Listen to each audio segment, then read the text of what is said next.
And top of the hour, we talk about the supreme vindication for Victoria Gowri. She was today sworn in as the judge in the Madras High Court after the Supreme Court Collegium's recommendation as the apex court dealt a deathly blow to the intolerance lobby. Remember, 21 lawyers had moved a petition against her appointment, citing her right-wing ideology and prior affiliations with the BJP. But today, the top court bench headed by Chief Justice of India has said that having past political affiliations does not come in the way of delivering justice. First, watch as advocate Victoria Gowri took oath as the additional judge of the Madras High Court. I, Lekshmana Chandra Victoria Gowri, having been appointed as additional judge of the High Court of Madras, having been appointed as additional judge of the High Court of Madras, do swear in the name of God do swear in the name of God that I will bear true faith and allegiance to the Constitution of India as by law established, that I will bear true faith and allegiance to the Constitution of India as by law established, that I will uphold the sovereignty and integrity of India, that I will uphold the sovereignty and integrity of India, that I will duly and faithfully and to the best of my ability, knowledge and judgment, that I will duly and faithfully and to the best of my ability, knowledge and judgment perform the duties of my office without fear or favor, perform the duties of my office without fear or favor, affection or ill will, and that I will uphold the Constitution and the laws. And that I will uphold the Constitution and the laws. All right, let me go across to Meghna now, because Meghna, as far as those lawyers and the petitioners were seeking for an urgent hearing from the court, that did not happen. It was clashing with also the time that Justice Gowri had to take oath in Chennai. However, what were the main criteria and the highlights and the observations that were made by the court today? Absolutely. Eventually, the Supreme Court had, remember, dismissed the petition which was against Gowri, saying that there really have been several such precedents in the past. But let's tell you point by point what were the plea points which were put forth by the petitioners, followed by what the Supreme Court had observed, for us to have a better understanding for why this plea was dismissed. The plea said that vitriolic comments were made by Victoria Gowri against minorities, Christians and Muslims essentially, to which the Supreme Court had observed that the Collegium had reviewed the 2018 speeches, and if there were any problems, then the Collegium would have flagged it up. But if Collegium saw it fit for her elevation, then the Supreme Court is not going to be interfering. Also, the plea said that there's a threat to fair administration of justice, to which the Supreme Court had said you can challenge the eligibility of one of the candidates during the time of elevation, but you cannot question the sustainability, that what will happen once she gets sworn in, whether or not it is going to be sustainable and in the progress of virtue and justice. Well, that is something that the Supreme Court is saying, that you can't simply preempt these things. You can challenge only the eligibility, and she seems to have met the eligibility criteria. Now, the Supreme Court was also told by the petitioners that Gowri had worked with Bharatiya Mahila Morcha, and there are, of course, several visuals of her at BJP events as well as press conferences, to which the Supreme Court had observed that precedents of political backgrounds, several of them have been there in the past, and it does not stop a judge from elevation, from an advocate to be elevated as a judge because of her past political affiliations.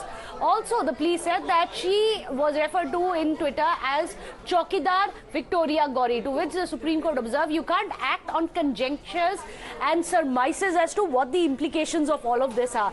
And at the end of this, the Supreme Court has said that the plea against Victoria Gowri is now going to be dismissed. And this, incidentally, as you rightly pointed out, Amita, was minutes after she had already been sworn in. From being an advocate, she became the additional judge of the Madras High Court. Absolutely. The top court having junked the plea, challenging the recommendation of the Collegium as far as her elevation is concerned. We'll go across to Harish as well to gain in more perspective with regards to the top court's observation. Prapanch also joining us with more details, because the left still refuses to abide by the top court's wisdom. Several protests, remember, were held immediately after she took oath, after she was elevated to the post of the additional judge in the Madras High Court. Listen into some of the reactions coming in first up, and then we'll go across to Prapanch and Harish.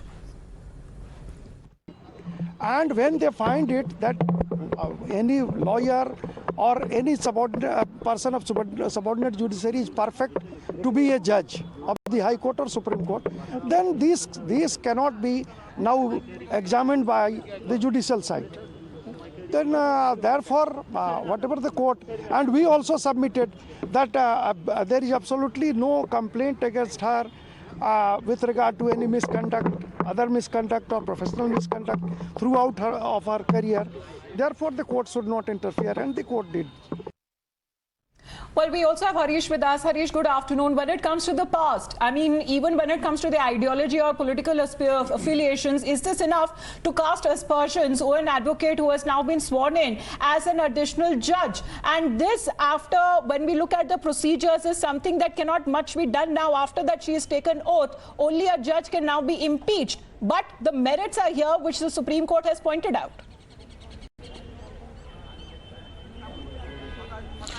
Yes, in fact, Amita, this is not the first time Supreme Court is making such a statement that we don't go by political affiliations. It happened recently also. Remember, the Modi government had objected to two candidatures forwarded by the Supreme Court Collegium, that of J. Satyan and Sundar Rajan Somashekar, both for Madras High Court. Remember, the centre had objected to their candidatures, saying that they had tweeted some articles against the Prime Minister Modi, and also made some social media posts, and also regularly wrote articles criticizing the government's policies. But reiterating the candidature, the collegium very clearly said that what we look into a candidate is whether he or she has any political affiliation, but whether the candidate has integrity, is honest, or has legal acumen, or is hardworking and fits for the post of a judge. So, and nothing else matters. So it happened in two other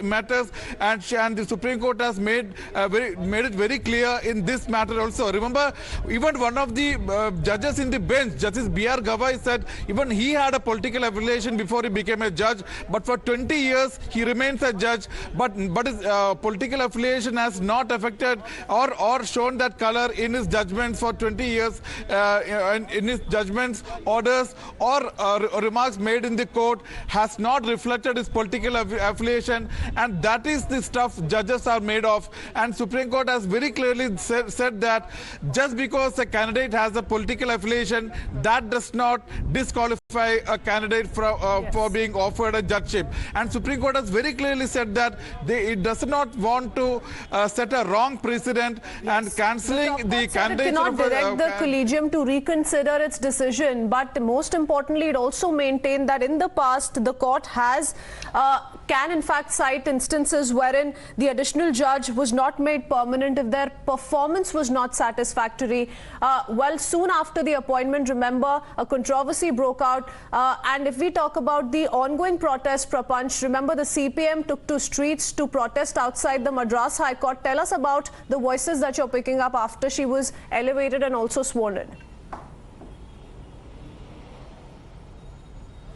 As soon as Lekshmana Chandra Victoria Gowri was sworn in as the additional judge for the Madras High Court, simultaneously outside the court, All India Lawyers Union were holding a protest. Now that happened, two issues happened simultaneously. In front of the court, we saw a group of lawyers belonging to the All India Lawyers Union were holding a protest. They said that they were against the elevation of Victoria Gowri as an additional judge. Simultaneously, apart from that, another protest by CPM cadres and leaders had also gathered near the court after the elevation of Victoria Gowri. CPM cadres and leaders protested in front of the court, saying that her elevation should be recalled, it should be cancelled, because not just having a political inclination, she had also been known for making hate speeches against religious communities, is what their bone of contention was, and that is the reason they were in fact holding a protest. They were holding a demonstration in front of the court premises, and they were asking that the elevation should be recalled. So